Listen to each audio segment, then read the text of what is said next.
Hello বন্ধুরা, কেমন আছেন সবাই? আজকের পর্বে আপনাদের জন্য থাকছে ফালুদা তৈরি। আর এই ফালুদাটা সবাই পছন্দ করে, সেজন্য আমি আজকে আপনাদের সাথে ফালুদা তৈরি করে দেখাচ্ছি। তো তাহলে আজকে আমি ফালুদা কিভাবে তৈরি করব সেগুলো আমার ভিডিওটি পুরোটা দেখবেন। তো দেখা যাক ফালুদা কিভাবে তৈরি হয়েছে। প্রথমে ফালুদা তৈরির জন্য আমি যে ফলগুলো নিয়েছি সেগুলোর সাথে আপনাদের পরিচয় করিয়ে দিই।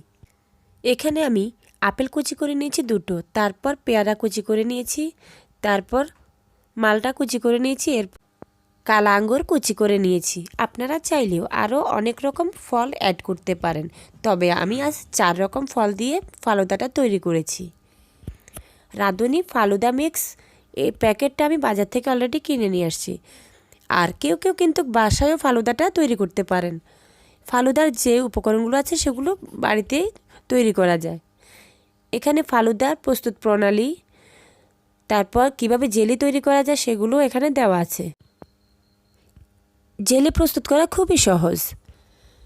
তারপর প্যাকেটটা খুলে আমি ভিতরে দেখব কি কি প্যাকেট আছে।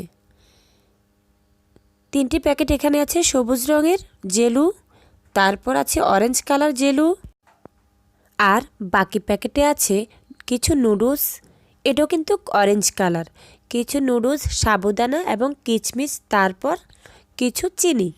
সবগুলো কিন্তু উপকরণ একসাথে দেওয়া আছে।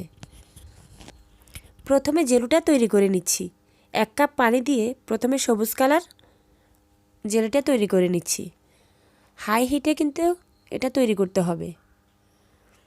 একটু গাঢ় গাঢ় হয়ে আসলে এটা নামিয়ে নিব।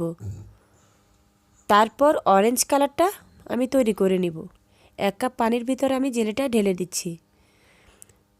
মিডিয়াম তাপে জেলিটা তৈরি করলে যখন ঘন ঘন হয়ে আসবে তখন একটি পাত্রে নিয়ে নেবেন।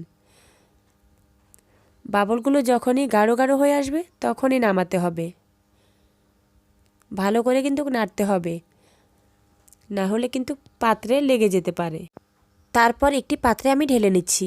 এটা যখন গাঢ় গাঢ় হয়ে আসবে তখন ফালুদার সাথে এটা মিশিয়ে নিব। এবার 1 লিটার দুধকে আমি জাল করে নিচ্ছি।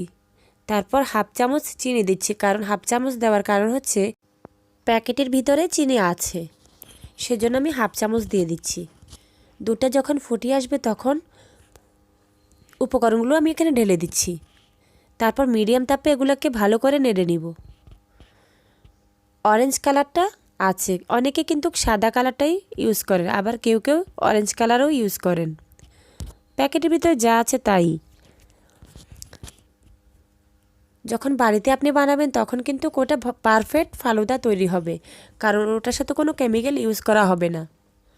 বাজার থেকে কিনে আনা প্যাকেটে কিন্তু কেমিক্যাল থাকে, সেজন্য বাড়িতে তৈরি করাটাই বেটার। চুলোর আঁচটা মিডিয়াম করে দিতে হবে। সাবুদানাগুলো যতক্ষণ পর্যন্ত না গলে ততক্ষণ পর্যন্ত চুলোর উপর রাখতে হবে, আর বারবার নেড়ে নিতে হবে। ফালুদা তৈরি করা খুবই সহজ। আপনারা চাইলে যে কোনো সময় তৈরি করতে পারবেন। যে কোনো স্পেশাল ওকেশনে বা স্পেশাল গেস্ট যখনই আসে তখনই আপনি এই রেসিপিটা দিয়ে দিবেন, দেখবেন আপনার গেস্ট খুবই পছন্দ করবে। বোঝা যাচ্ছে ফুটিয়ে আসছে। আমি একটু চেক করে নিচ্ছি যে গলেছে কি না। ঘন ঘন হয়ে আসছে দেখুন। এবার কিন্তু আমি নামিয়ে নিব। ফালুদা অলরেডি তৈরি হয়েছে। একটা বাটিতে নিয়ে নিচ্ছি। তারপর আমি নর্মাল ফ্রিজে আধা ঘন্টার জন্য রেখে দিব। গরম গরম খেতে ভালো লাগবে না, সেজন্য নর্মাল ফ্রিজে রেখে কিছুক্ষণ ঠান্ডা করে তারপর খেতে পারবেন।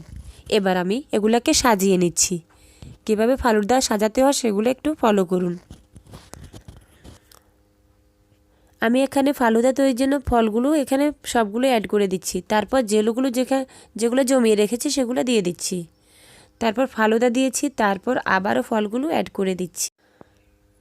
তারপর আমি এর উপর দিয়ে দিচ্ছি ভ্যানিলা আইসক্রিম, কারণ আইসক্রিমটা বাচ্চারা খুবই পছন্দ করে আর ফালুদার সাথে আইসক্রিমটা খুব মানায়, সেজন্য আইসক্রিমটা আমি দিয়ে দিচ্ছি।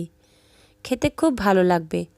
বন্ধুরা, আমার ভিডিওটি যদি ভালো লেগে থাকে তাহলে অবশ্যই একটি লাইক দিবেন এবং বন্ধুদের সাথে শেয়ার করে নেবেন। আর নিত্য নতুন আপডেট পেতে আমার চ্যানেলটি অবশ্যই সাবস্ক্রাইব করে নেবেন। তো আজকের জন্য এ পর্যন্ত। আল্লাহ হাফেজ।